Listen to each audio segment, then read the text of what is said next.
Welcome everyone to the Healing Place podcast. I am your host, Teri Wellbrock.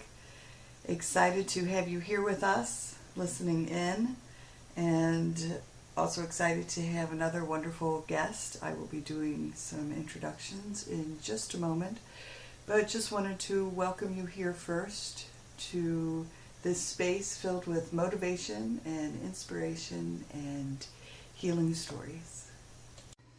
Welcome everybody. I am super excited to have Emily Daniels here with me today, and she is here to talk about HereThisNow. So welcome, Emily. I'm so glad to have you here. Hi, Teri. Thank you. Thanks for having me. Absolutely. So tell me about HereThisNow and you and your mission and passion. Okay. Do you want me to tell you a little bit about the history of why I started this? Sure. I've only been Absolutely. at it for about a little over a year now. Okay. So I formerly was a school counselor and then most recently a student assistance counselor for a number of years at our local high school. And, I worked always with the most at-risk, we called them, in school talk, we call them at-risk students or at-risk youth. But I always worked with that population of children. And, in my years of doing that, I discovered that a lot of what I was doing in terms of trying to counsel kids was largely ineffective. It just, I noticed that, if a child was really dysregulated or acting out in some way, for me to try and engage them, verbally to try to soothe them or calm them down, it sometimes would work in the opposite way. Right. And so, it wasn't until I started bringing in practices of meditation and mindfulness and Reiki and aromatherapy and all these sort of more body-based approaches that I noticed that it was far more effective in helping kids just sort of regain themselves, for lack of a better word. Right. And then it was many years later that I discovered, I went to, actually it was Bethel's annual conference in Boston. I attended that 3 years ago. And that's when I was awakened to this whole field of trauma and traumatology and understanding sort of behavior from that perspective or that lens. And I was like, thank God. Yes. Because it was a real, it was just such a huge paradigm shift for me because it gave validation to the ways that I've been working, and also the things that really bothered me, especially a lot of the behavioral assumptions that we make in school settings, a lot of the pressures we place on children to perform academically, and the pressures we place on educators to get these kids to perform, havoc that was wreaking. And so it wasn't until I met the concepts of being trauma-informed that I had language and a whole body of research and science to support, my perspective that, like, wow, we're not doing well by our kids. And so I started practicing from that perspective and, started getting more training, started engaging in somatic experiencing training and reading everything I could. And I was just finding myself up against, like, barrier after barrier in public education. Just, teachers who thought I couldn't hold kids accountable, or I didn't know how to set boundaries, or I was letting kids get away with things. And, because kids would do things that were hurtful or harmful in some way, and teachers and administrators wanted consequences immediately. They didn't really want to understand the behavior. Right. And so I was very much like, even though I was spearheading a prevention effort for substance misuse with a trauma-informed lens, and trying to educate community members and trying to actually educate the student body about ACEs and trauma, I just didn't have the support that I needed to feel like I could make an impact, and was looking around and trying to figure out, like, well, who's doing this work? Who else can, like, come and join me and help educate our district? And there just wasn't at the time. This was just a year ago, literally. Anybody that I could really find that I thought, yeah, this is somebody who could come and explain this to staff and then, and to the administration, and they'd understand and want to move in this direction. So I decided that I would do that. Right. Well, I love it. I worked at an agency here in the Cincinnati area and in the mental health division, and was in public school settings, working with kids in the mental health field. And yes, so I get the whole idea of helping them build, as I used to call it, build their toolbox with coping skills. And so, yeah, doing meditation stuff with them and little yoga, yoga we would put on YouTube, like kids yoga, and we would practice that together. And so just helping empower kids. And it was all about giving them the tools that they needed. But yeah, trying to help teachers. But I tell you what I found was how many teachers, and then even after I left the agency, how many teachers reached out to me, like privately through Facebook or through a text, or called me and said, please, I need resources. I need information. I don't know what to do with these kids who I know have been exposed to trauma. I know are hurting. What can I do? And so these teachers, they really are, these educators they're desperate for help to, help these kids, so that, obviously they can have a calm classroom. So I think what you're doing is absolutely fantastic, because teachers really are looking for it. They really are. They are, and they're actually looking for it more than even administrators are looking for. Yes. I think the thing that's a real challenge, though, that I'm seeing, and a fear that I have about this movement in schools, is that, public educators have been sort of hit with initiative after initiative for school improvement for almost 20 years now, starting with No Child Left Behind. And so, social emotional learning and social emotional growth are now kind of like buzzwords, and people are seeking, approaches and curriculums, to create harmony in the classroom or to decrease, misbehavior and that sort of thing. And I think one of the concerns that I have is that I don't see the trauma-informed movement in schools as simply just helping teachers to be more equipped. I see that as a piece of it, but I do see it as a major, revolution in how we define school and the culture of schools. Because, one of the things that I train people about a lot is just the synchrony of and the dynamic interplay that happens in human beings from one human being to another. So if you have teachers coming into the classroom, and educators, not just teachers, educators of any kind, paraprofessionals, counselors, speech people, whatever, if they're coming into the classroom feeling stressed because of the pressures of their jobs and the absence or not enough support, the absence or lack of support, that is conveyed to their students and to their kids. And so it sets up sort of this dynamic interplay where teachers can be stressed, it stresses students, and then the student stress, feeds the teachers. And it's this, dynamic cycle. Sort of feedback Sure.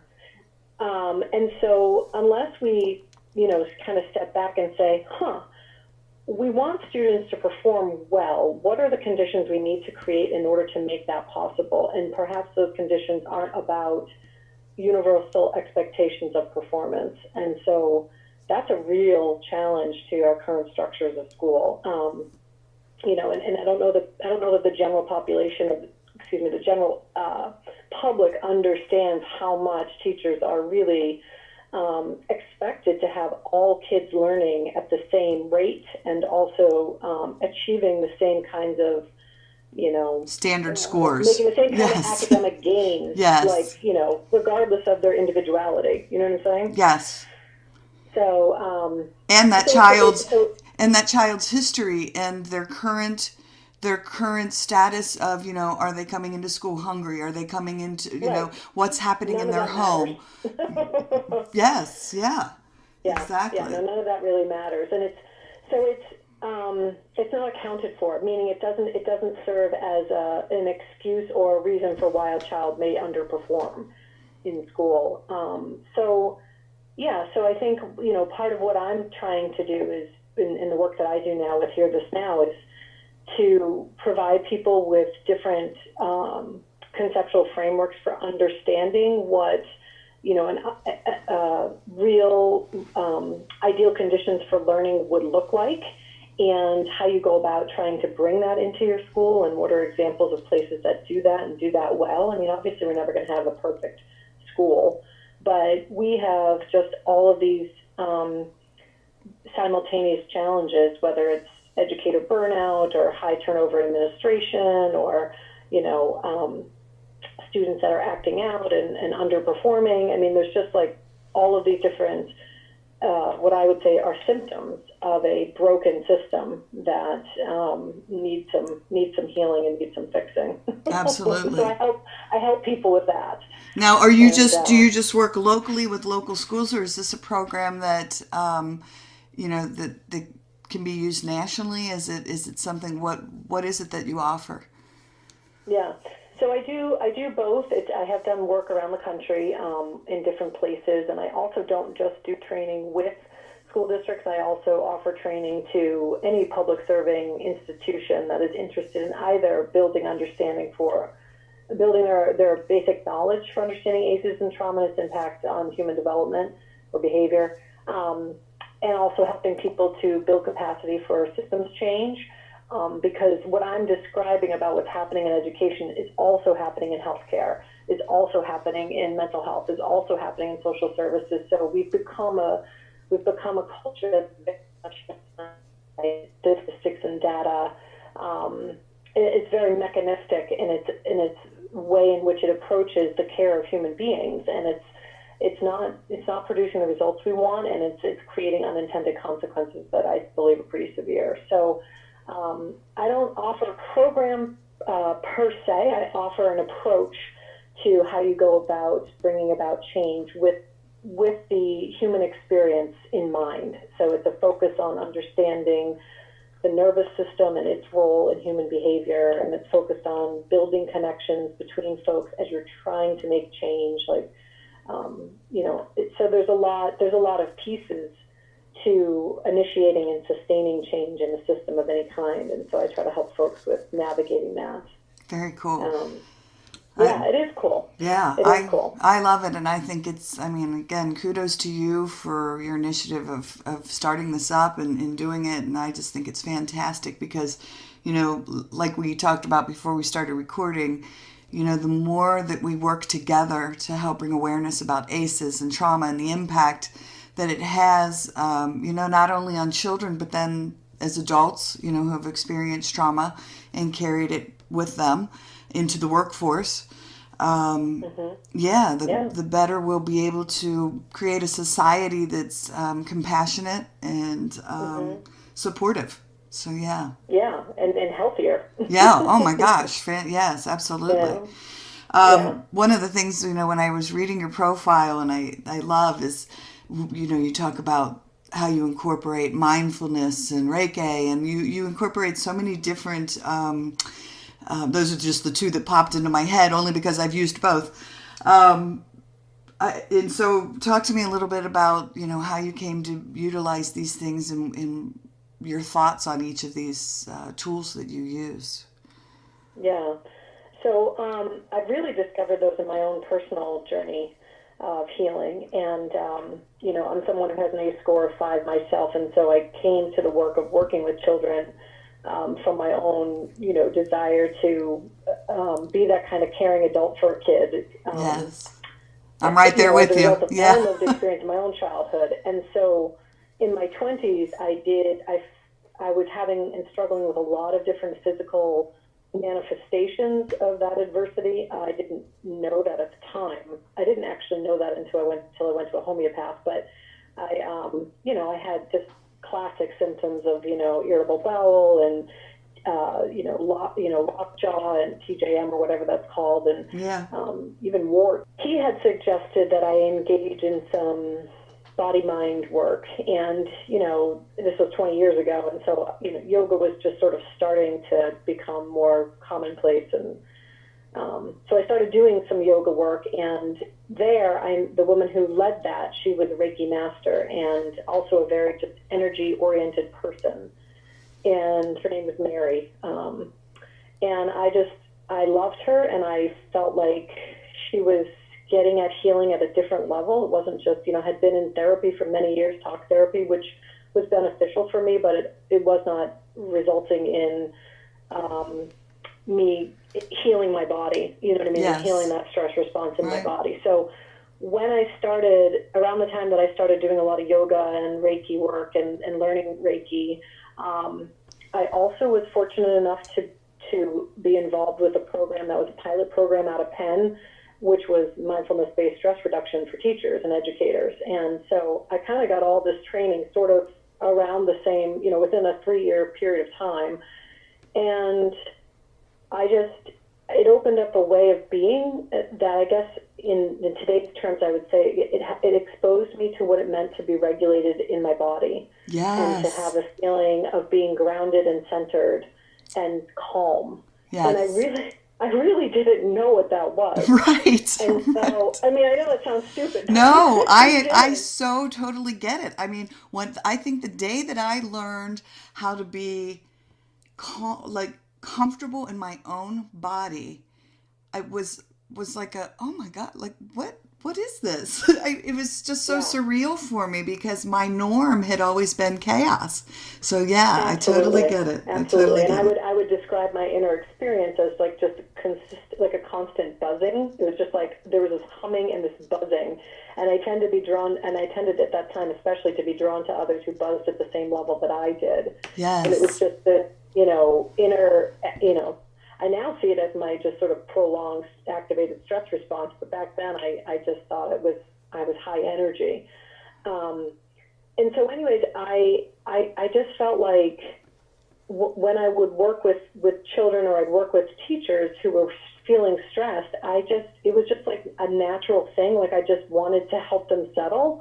It wasn't even something that I consciously, you know, understood at the time that that's what I was trying to help them do. But I just started teaching them it, and I just started using those principles and those practices. And people, you know, I mean, I literally would travel around to my classroom guidance lessons with my aromatherapy bag and you know, lug along seriously like 20 yoga mats so kids could, in second grade, could, you know, do mindfulness work.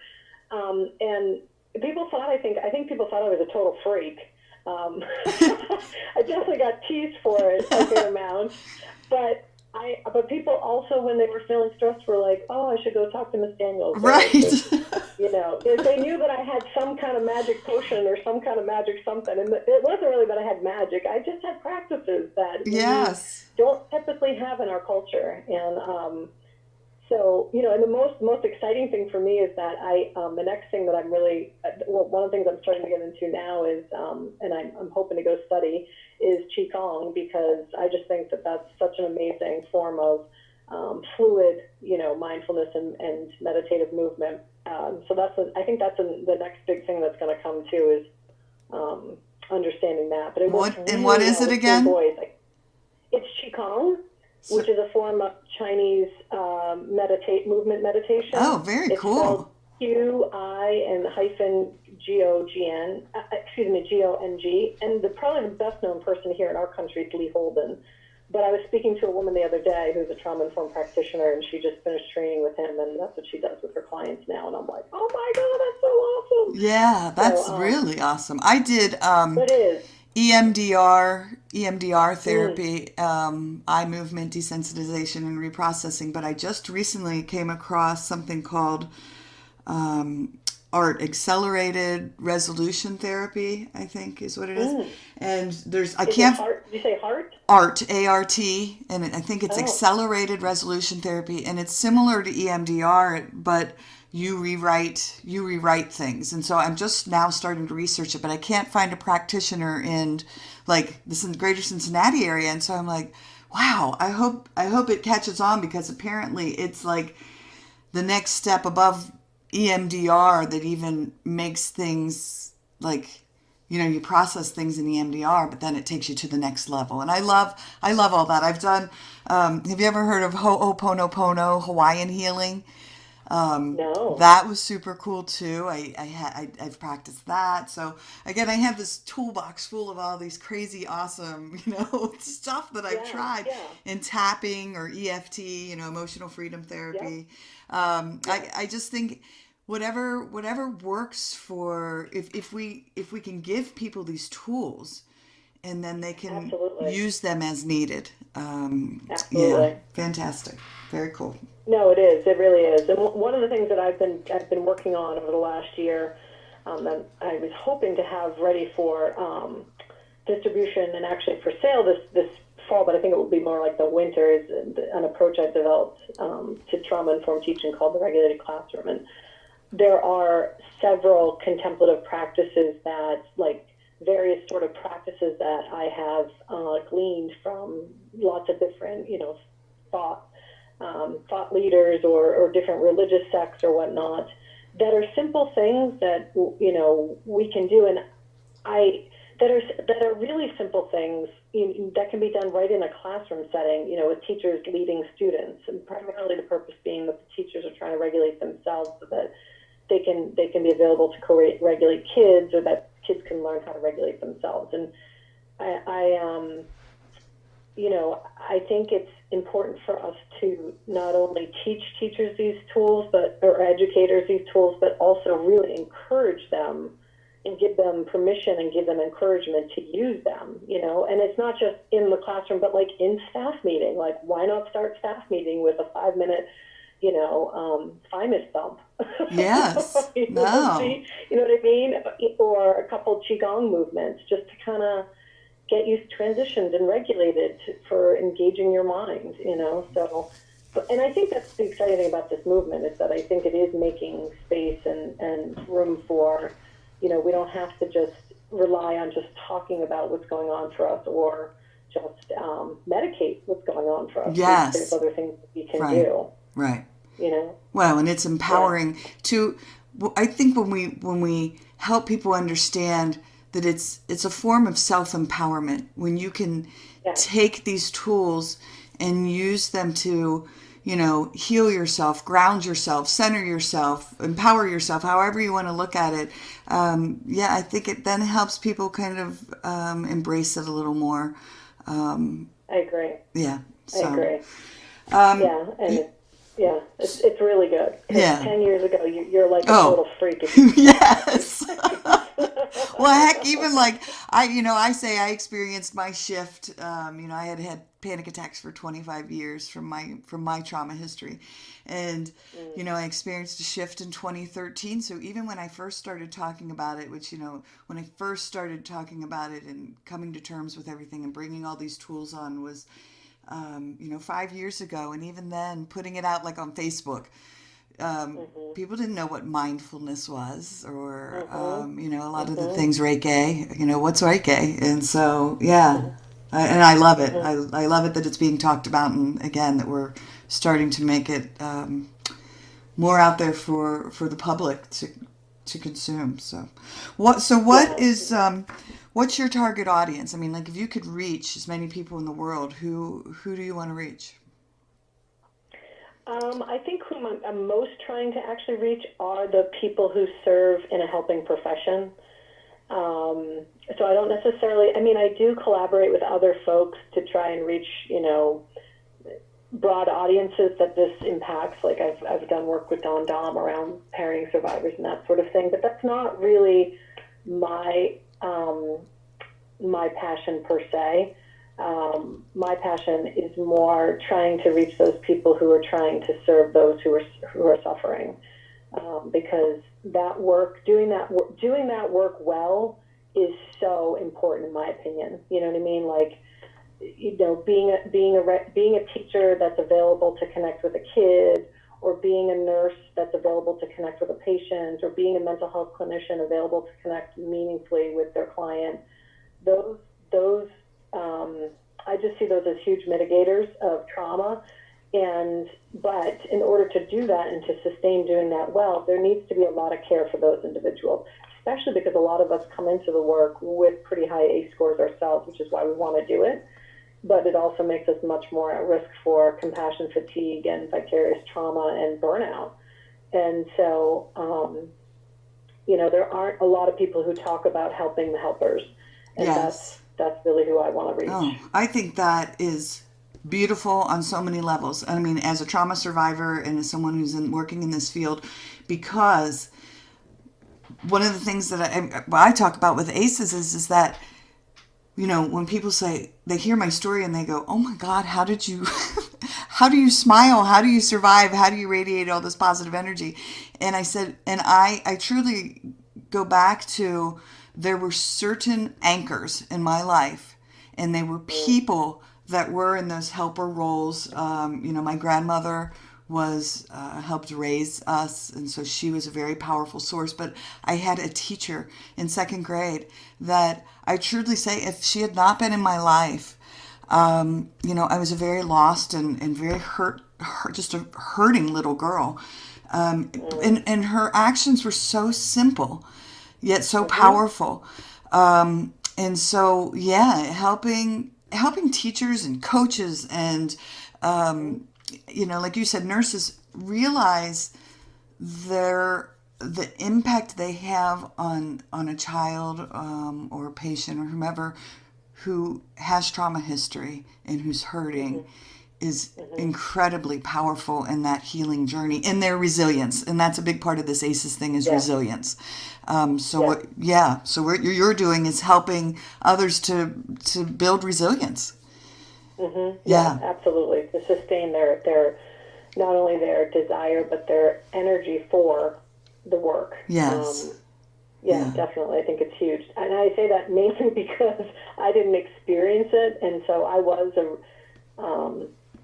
not to be whatever, but I was a very good direct service provider. Like, I was a very good counselor for kids, but I did that for almost 20 years. And when I left to go do this, it was only really in looking back, 6 months into having left, going, oh my God, I was so burned out.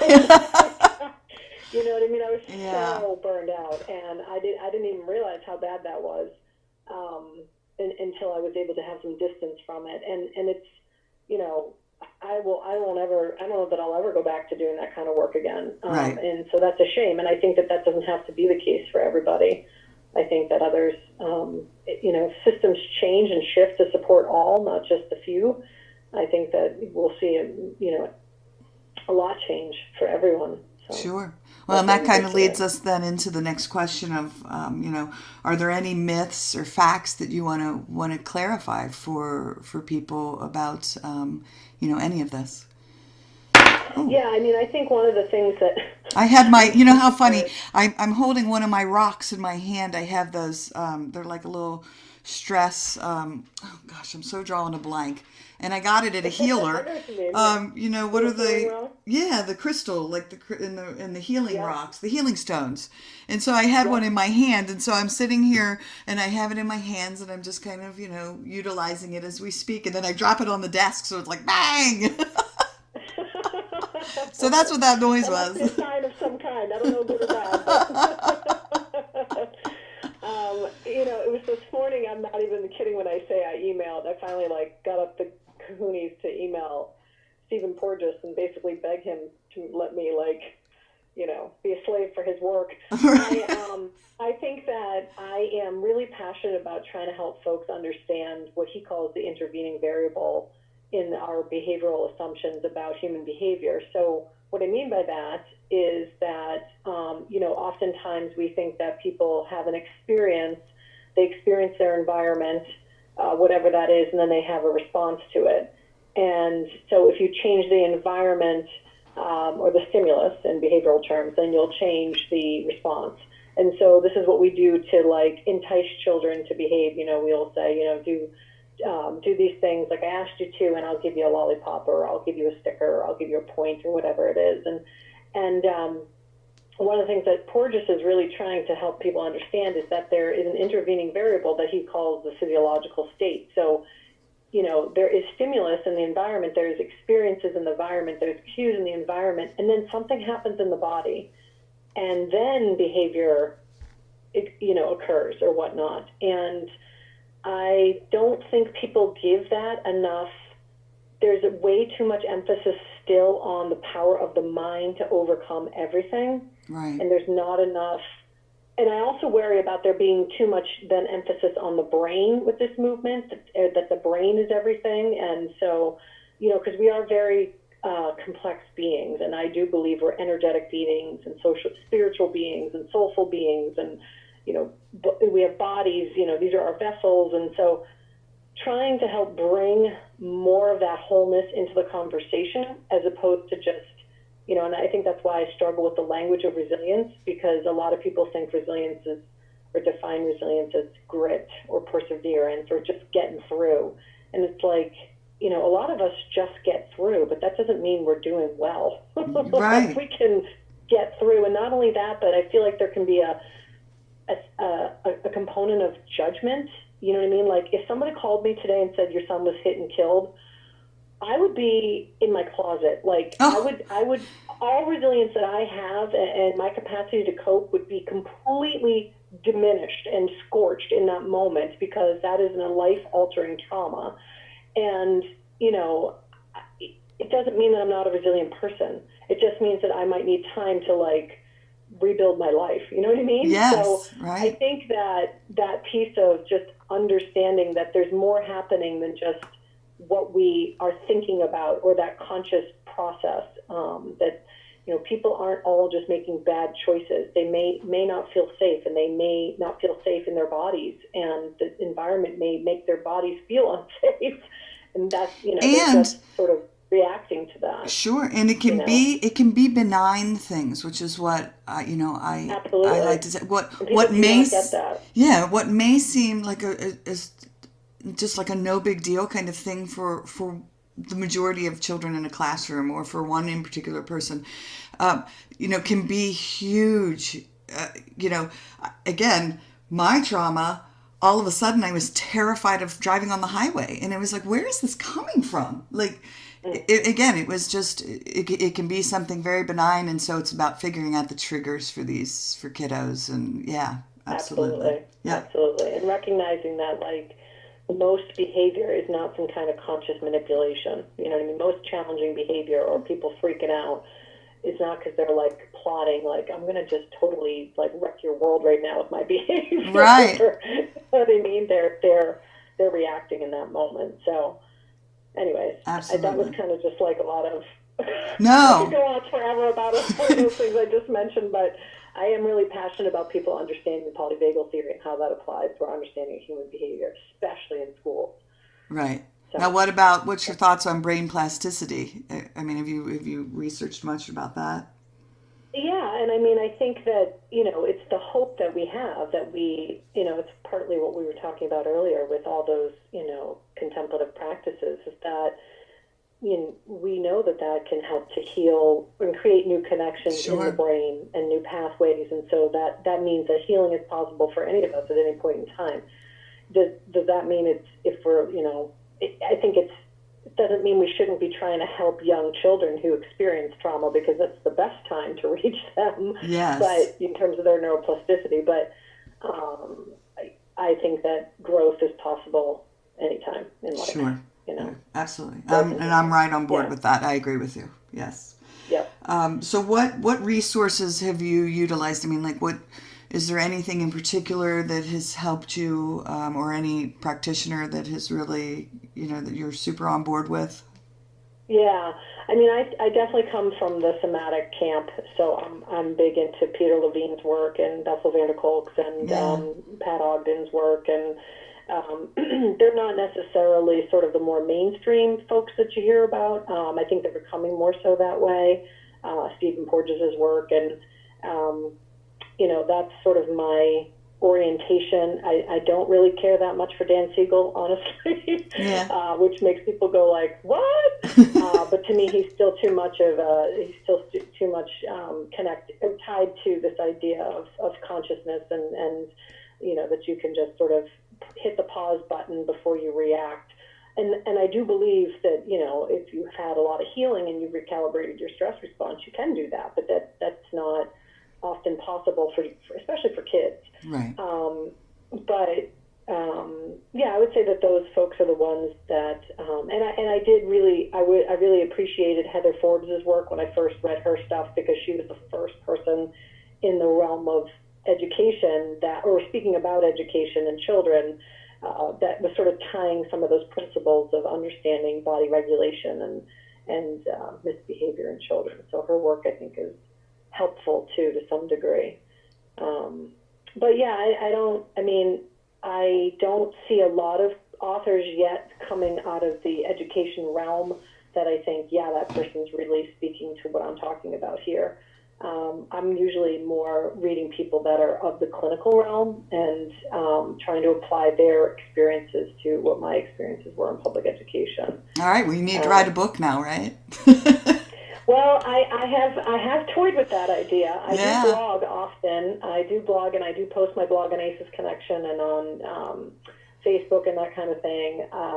I do enjoy writing when it comes out, but I also find writing excruciating. So the idea of trying to write a whole book Right. kind of sounds like a journey in torture. Right. So I'm not sure, but I do very much want to write this book and want to write about how No Child Left Behind has wrecked us and Right. what we need to do to fix it.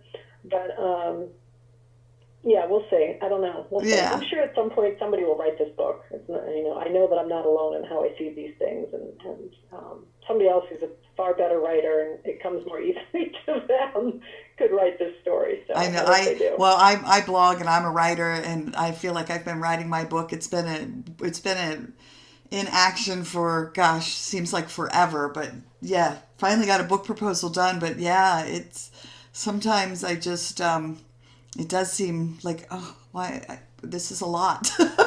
There's a lot. And don't you find that you ever get like jammed up? Like I speak to Sissy White, and I are friends, and she was actually one of the people who encouraged me to reach out to you. Oh, but awesome. I talked to her and I'm like, Sissy, I don't get it. Like, I know a lot of your healing has come through the whole writing process, and I got to tell you, it's like the opposite for me. But, sometimes I want to say so much, nothing comes out. Right. I don't know if you experienced that, but literally, it's like block. Yes. So is your blog available? Like, is there a link for it on HereThisNow website? Yes. Oh, Yes, good. Yep. I'll have to check it out. Oh, yeah. Okay, very Yeah, cool. yeah, please do. Yeah, And, I totally feel free will. if there's anything you'd like to share, give them comments or feedback, I'm open to anything. And Okay. I like to have, engaged dialogue about these sorts of things. Oh, And I write about absolutely. all different kinds of things. Everything from, systems change to my experience with, I had an experience a couple weeks ago where I was just like, I don't know if I can keep doing this work. This work is, being a consultant and doing this work as a business is just really, there's some really great moments and then there's some really crappy lows. So it's been I don't know what your experience has been, but it's definitely been a wave for me that kind of ebbs and flows. Yes, I agree. And you're So correct. I'll write about I write about that kind of suffering too. Right. Yeah, my blog, it's all over the place, from my journey with my mom, to it goes from, like really professional, like here are 10 tips to kickstart you on your mindfulness journey. And then, like 3 days later, I'll blog about, my mom and my journey, with her alcoholism. And so it kind of goes all over the place from personal to professional. Right. So yeah, I get it. Well, I'll have to check out yours too, Teri. All right. I love reading other people's writing. I do. Yeah. Me too. Me too. Yeah, I do. And so you're at HereThisNow.org, correct? Yeah, and it's a double entendre, so it's spelled HERE, because the here and the now. I wanted to call it here and now, but you can't, because that's like the here and the now is like a very common phrase used in mindfulness work and all kinds of stuff. But I also liked the idea that when I started the business, truthfully, I didn't know if anybody would even ever. Like when I would say the phrase trauma-informed or ACEs, literally a year and a half ago, no one had even heard of it. And now it's kind of like exploded, which is really exciting. But people to be willing to open themselves to hear this science, to hear this truth, I think. Yeah. And I also recognize the here and the now as, what's the antidote to trauma. I love it. When I first saw it, I was like, it was almost like a command of, but not like just, it's so important. That's how, like hear this now, like here, like pointing, like here, this now, like, we've got to pay attention to this.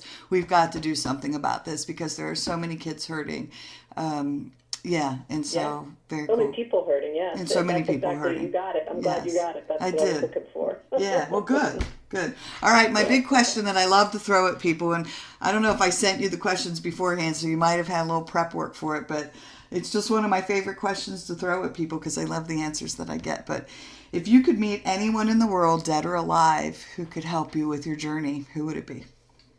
Oh my God, that's a big question. Oh God, that's a big question. I know, There's like right? so many running through my head right now. Okay, so this is going to sound really crazy, but I would love to meet Martin Luther King.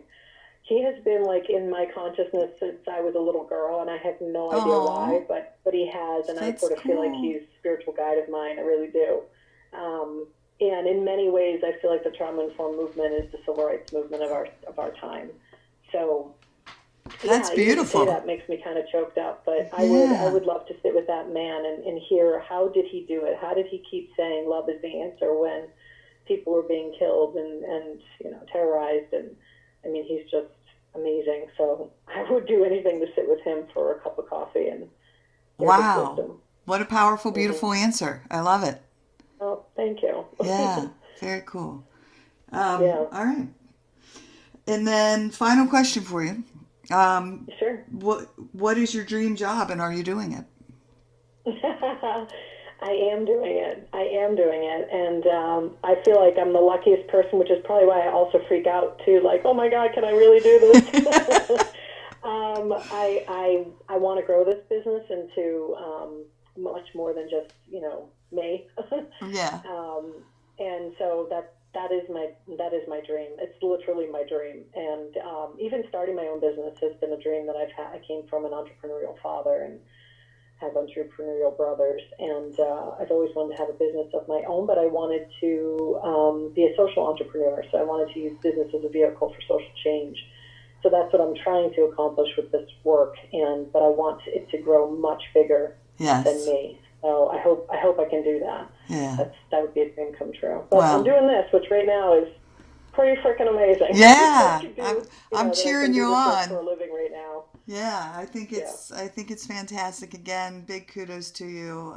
Just wonderful job, and yeah, I get it. I have grandiose dreams myself, and I just do one day at a time. The Yeah. podcast, grow it a little bit, and I love having people like you on air to share your mission and your passion. And so I just really super appreciate you being here and talking to people about what it is that you do.